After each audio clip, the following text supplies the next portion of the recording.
A Kind of Longing by Philip Mincher. Read by Paul Haley.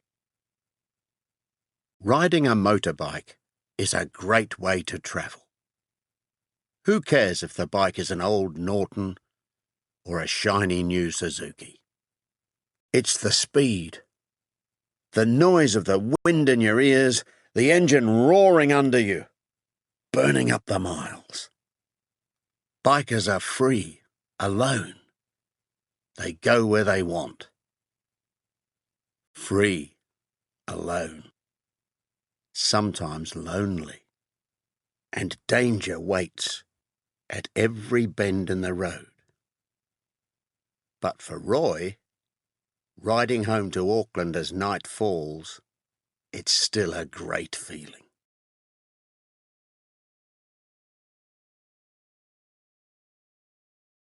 Coming up from the river towards the road, Roy looked at his watch.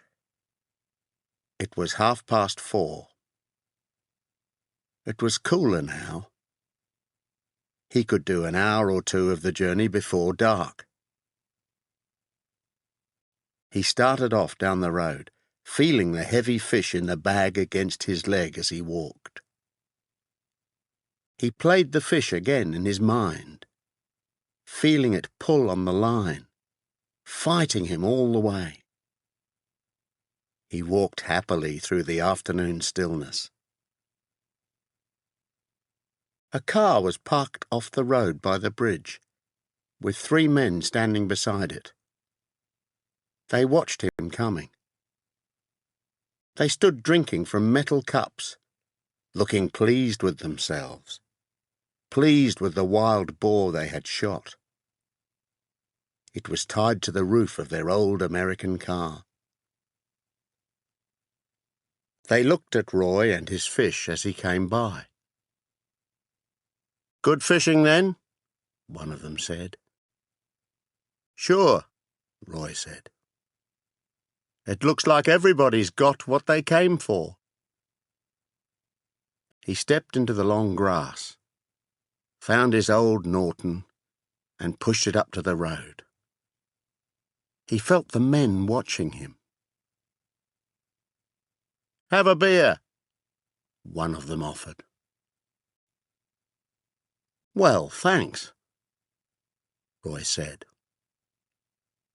He took a cup from one of the bags on his bike and went over to the car. "That's a nice fish," the man said, filling his cup with beer. "Not bad," Roy said. "He nearly took the fly last night, and I went back to get him today." He drank his beer. "He must have a poor memory then," the man said. "He just loves black gnats," Roy said, touching the fishing fly pinned to his shirt. They all looked. You could tell that they were not fishermen. Roy looked at the dead boar with its long, dangerous teeth. "Big one," he said, and finished the beer. The guy offered the bottle. "No thanks. I've got to get going." He walked back to the bike and went on packing. The men stood around with their beer watching him. Roy picked up the fish and held it up to show them how big it was, and they smiled. He packed it away in one of the bags. He sat down on the grass and pulled on his boots, thinking that it hadn't been a bad weekend. He felt the men watching him.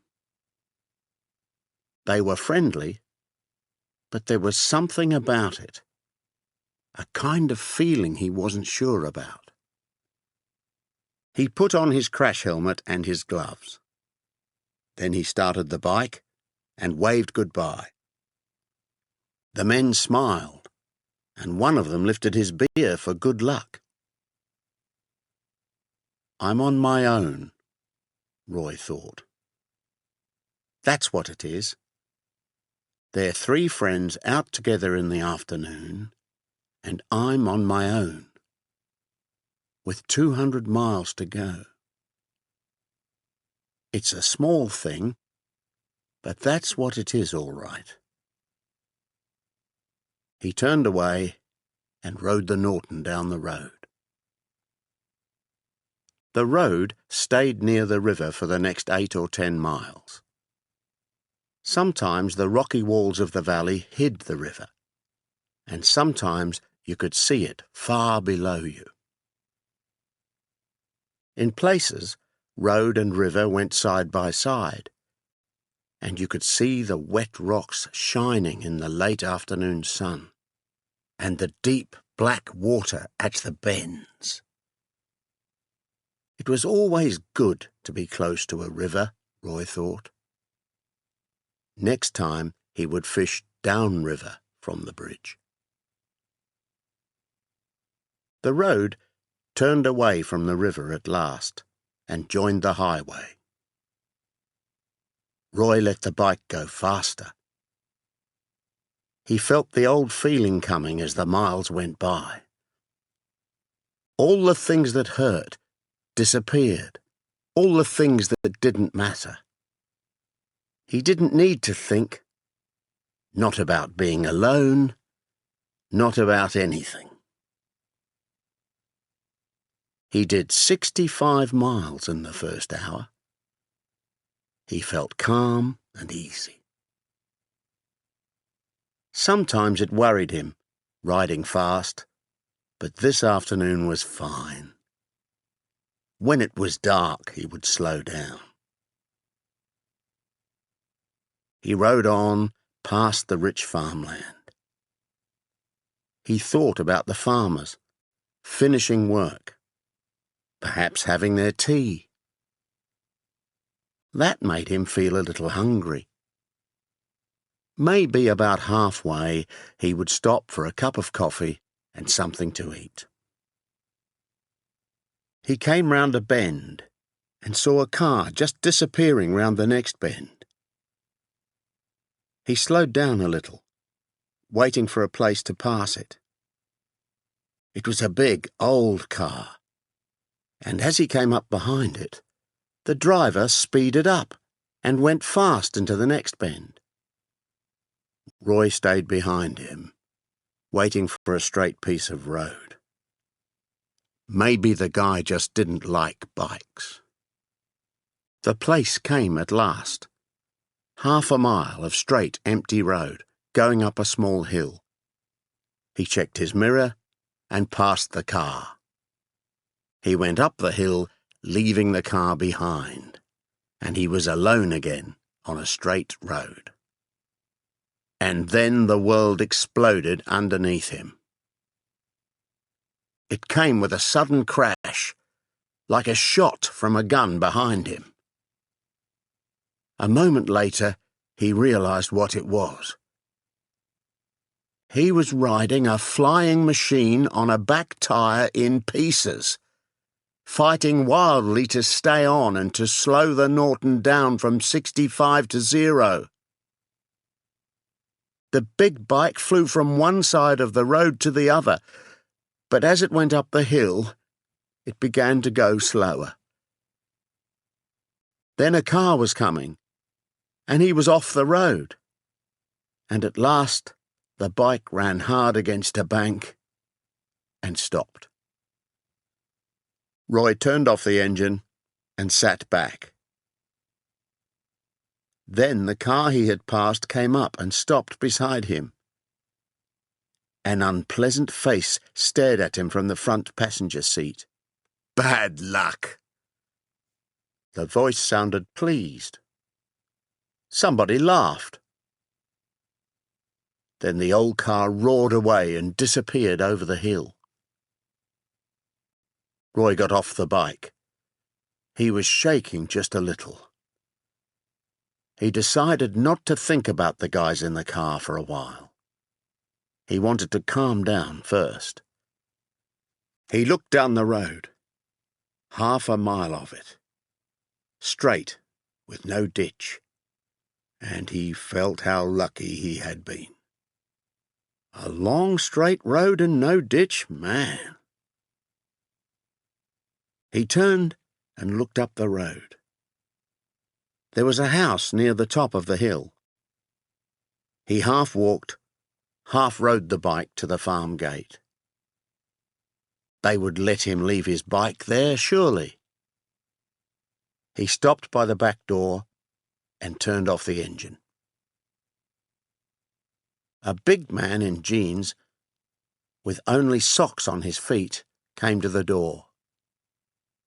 Roy felt the farmer looking at him, deciding about him, while he explained. "On your own?" "Yes." "Just a minute," the farmer said, and got his boots. They put the bike in one of the farm buildings, and Roy felt better about it. "Lucky it happened there," the farmer said. "That's true," said Roy, "and lucky it was the back wheel." "I used to have one of these things," the farmer said, and he reached over to hold the bike. He seemed to be looking back in time. "It'll be safe here," he said. Roy took out the fish and gave it to him. "Well, he's a big one," said the farmer. "We'll keep him for you." "No," Roy said. "Give him to the cook." "Do you think I'll get a ride this time of day?" "Easy," the farmer said. "One of those cattle trucks is what you need. Take you all the way to Westfield." "Thanks again," Roy said, and walked back up to the road. It was nearly dark. He took his gloves and put his crash helmet on. "Then people will see I'm not just out walking," he thought.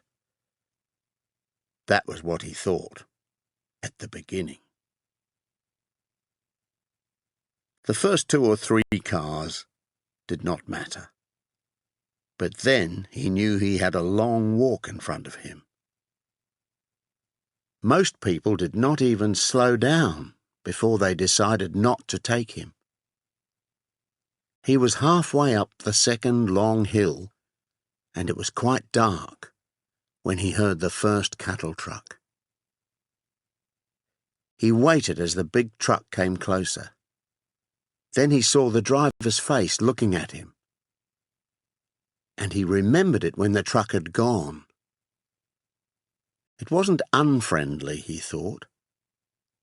The guy just didn't care. He watched the truck go slowly up the hill. He started to walk again. He felt a kind of loneliness walking in the dark. It was the way the truck driver had looked at him. The guy just didn't care. Or maybe he didn't want a stranger with him all that way. Maybe he just didn't want to talk. More cars passed, but he didn't even try asking for a ride anymore. He walked on, not caring, knowing how alone in the world he was. He had walked perhaps another 5 miles when he heard his favourite sound. A bike came up fast behind him and went round the next corner. Roy heard it slow down, turn, and come back. The rider stopped and waited for Roy. It was a big, modern bike. Japanese, he guessed. The rider sat looking back at him, crash helmet shining. Roy was next to the bike before he realised that the rider was a girl. A tall, leggy girl, in jeans and boots. And perhaps there was fair hair under the helmet. Roy stared as they spoke. "Which way are you going, mister?" "Auckland." "That makes two of us. You have a crash?" "Tyre went." "No fun." Roy felt her eyes watching him as she spoke. "Well," she said, "talking about it won't get us home." "Sure," said Roy. His ears were getting hot under his crash helmet. He climbed up behind her, and they were off. She rode fast from the beginning. This was a real bike and a real rider. Roy felt good about it. Good to be on wheels again. Good that somebody cared enough to stop. Close to his face, the girl asked, "What kind of bike, mister?" "Norton, 500cc. "Front wheel or back?" "Back." "Not so bad," she said. "Better back than front any day." "Sure," Roy said. He wanted to talk to this girl, but he could not get the words out. They rode on in silence in the dark. She knew about bikes all right. With a guy, it's easy, Roy thought. You have a crash, you get a ride, you climb on the bike. You don't even notice that he can ride it well. But this is a girl, and she knows what she's doing. That doesn't mean you can't talk to her, he told himself. You've seen girls before, man. Her voice came back to him. Where have you come from, mister? Pukatia Valley. Yes? How was the fishing? Not bad, Roy said, before he had time to wonder at her question. Nice water by the old bridge. What were they taking? Black gnat, he said. And there was more than wonder. He felt that hot pain behind his eyes. Wet or dry? Wet, said Roy, and his voice shook a little with the wonder of it. And in his heart he felt an ache that came from a kind of longing. This was the girl he'd been longing for all his life. A tall, leggy girl who rode a 750cc Suzuki and knew about fly fishing. For a while they rode and did not speak. Then, back on Straight Road, the girl said close to his face, My brother caught a 6-pound fish under that bridge one year. Really? Roy was beginning to understand. How long ago was that? Maybe 5 years ago. Ross played him for half an hour before he pulled him in. Sounds like he's a good fisherman, your brother, Roy said.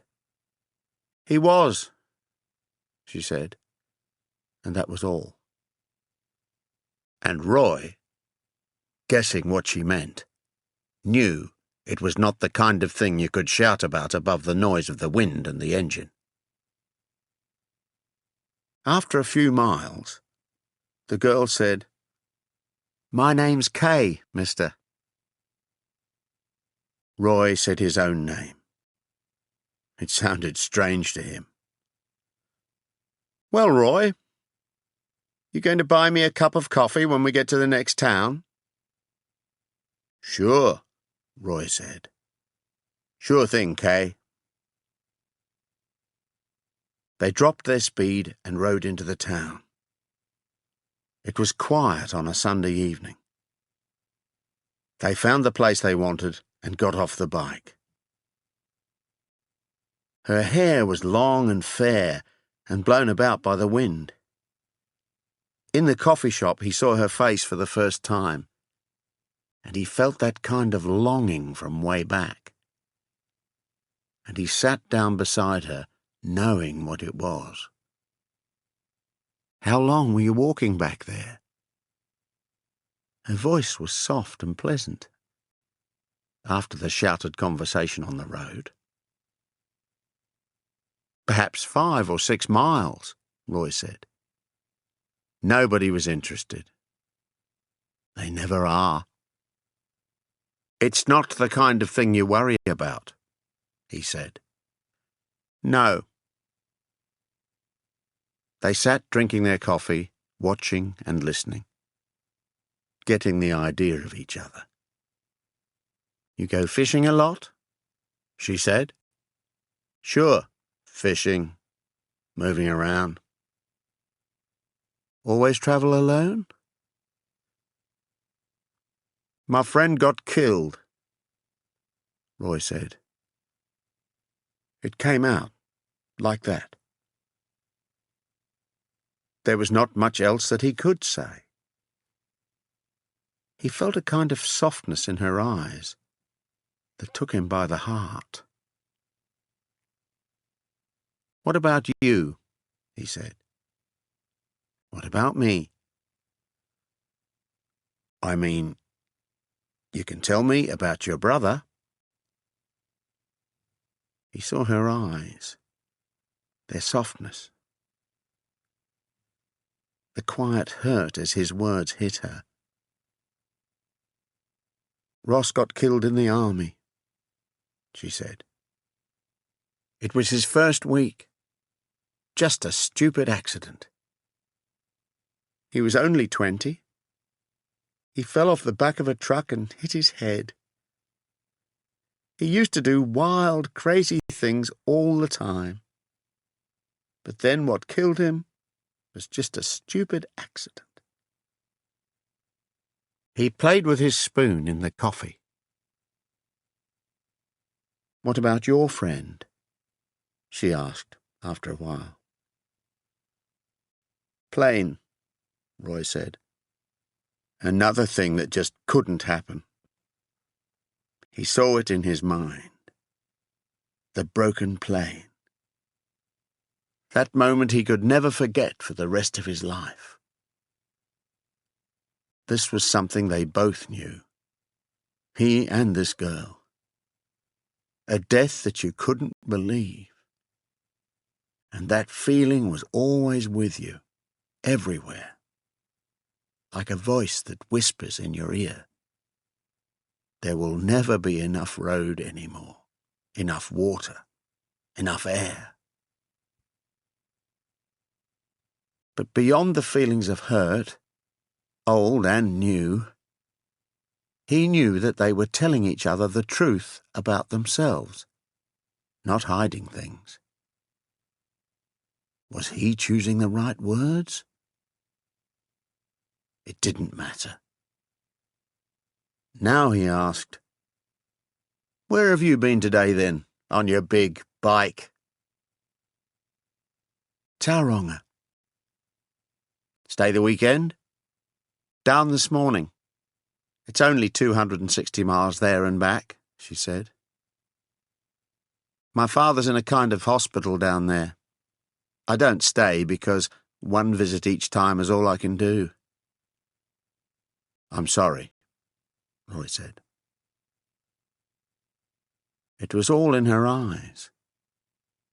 In his mind, Roy saw a strong man broken. The father who would never get old, never die. How could you believe it? Live with it? Maybe he taught them to fish, Roy thought. This girl and her brother, dead at 20 from his accident. Maybe he taught them all those good things, and they all had fun together. And then suddenly she looked around, and she was the only one left. Maybe that's why she rides the big bike. The time was starting to get heavy now. "What do you say we get on the road?" Kay said. "Sure." They went out, and Roy felt the heaviness going. It was all right if you knew when to get up and go. They put on their crash helmets, and the tall, leggy girl started her bike. Roy climbed on behind her, and they went away, laughing. They rode gently out of the sleepy town. Then they reached the highway, and the bike roared away into the night. Roy felt all right about riding on the back. Sometimes, if you weren't sure about the rider, you weren't happy when he went fast. But this girl was okay. They rode, not talking, enjoying the night ride on their big, fast machine. Roy thought about the things they were passing. The cattle in the fields, the night sounds of the farms. Lights appeared and cars sped past. And he thought about all the people going places. He felt Kay close to him, with her long, friendly shoulders and her fair hair flying back from under her helmet. He could go on and on. He didn't care about the people who hated you before they saw you, or enjoyed watching you in trouble on the road, or let you walk because they didn't want to think about you. He felt that none of it could touch him now, or ever. That all the hurt had gone, and the shock from the deaths of friends, and the bad feelings that came from people's unkind words. A notice warned of bends in the road, and Kay cut their speed, and they rode the big bike down into the first bend. Cars came up from down below, their lights showing the narrow road and the banks on each side. Most of the cars seemed to be in too much of a hurry, Roy thought. They reached the bottom of the narrow valley, where he knew the river ran close to the road. He thought about that clear mountain water among the trees. Then they started to climb. They rode up the hill and into the first bend. And death came down to meet them on the wrong side of the road. The lights of the car were right in front of them. They had nowhere to go, and not enough time to hate the guy who was killing them. Roy put his arms round Kay. He felt his face against her shoulder, their helmets close together. Then they were off the road and into the ditch as the car went past, moving too late to its own side of the road. They went on, fighting the ditch, crashing into the bank, and then they were over the bank and sailing, a moment's space before the hurt that was coming. They crashed down the bank, and Roy held tight to Kay, and they were off the bike and dying together. And the ground came up to knock the life out of his body, and he reached for Kay as he fell. Impossibly, he was still alive. But as he fell, crashed, broke, he didn't care. He only reached for Kay, longed for her. He came to rest. There was a taste of blood and a whisper of pain through the shock, and he felt cold water around him. He lay in the icy water of the ditch and knew he was still alive. Then he was moving along the ditch, on hands and knees, searching for Kay through the pain and shock. He pulled himself along the ditch until he found her. She was lying face down. He touched her and turned her over as gently as he could. Time had stopped. It was like a bad dream, made of all the deaths that had gone before. He said her name, and it came thick and strange through his painful lips. She looked at him, and he waited for an impossible moment. And then she began to cry as the shock hit her. And that was all the hope he needed.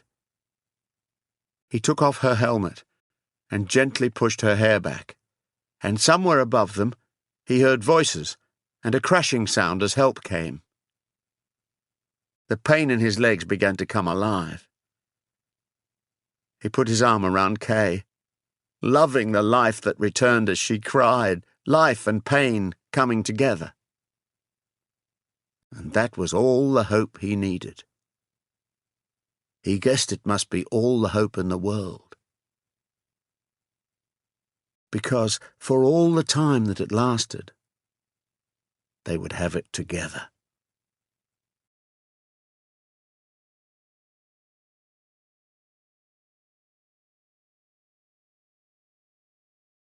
Thank you for watching. Please take a moment to hit the like button and subscribe to my channel. Your support really motivates me to keep creating content. I appreciate you all, and I'll see you in the next video.